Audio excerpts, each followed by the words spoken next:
approach, a renegotiation and then a referendum. What is his answer? Let me tell him, he's meant to lead the opposition, and you can't fight something with nothing. Mr. Speaker, I say, first of all, the reason the people behind him are cheering is not because they want to vote yes in an in-out referendum, it's because they want to vote no. That is the reality for the Prime Minister. Now look, he still hasn't answered the question. Let's put it another way and give him another chance. We know from his speech this morning that he wants to go off and negotiate for fairness and flexibility and motherhood and apple pie in Europe.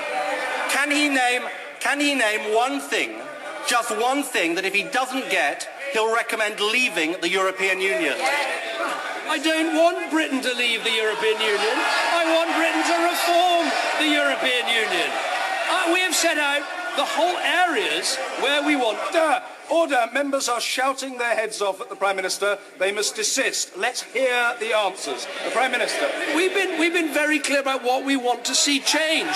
The whole series of areas, social legislation, employment legislation, environmental legislation, where Europe has gone far too far. And we need to properly safeguard the single market. We also want to make sure that ever closer union doesn't apply to the United Kingdom. These are the things that we're fighting for. But let me put it to him again.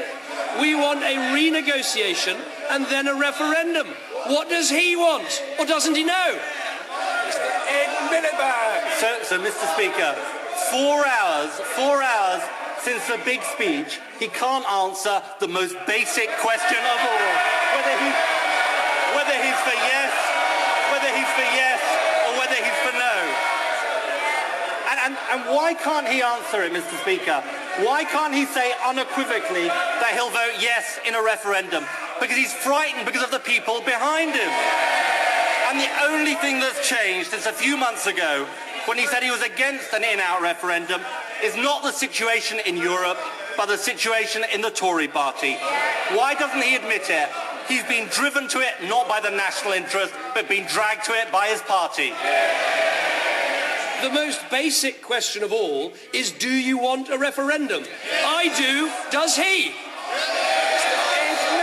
My position is no, we don't want an in-out referendum. But let me say, my position is precisely the same as his position when we voted together. When we voted together in October 2011 against an in-out referendum. My position hasn't changed, it's his position that's changed, Mr. Speaker.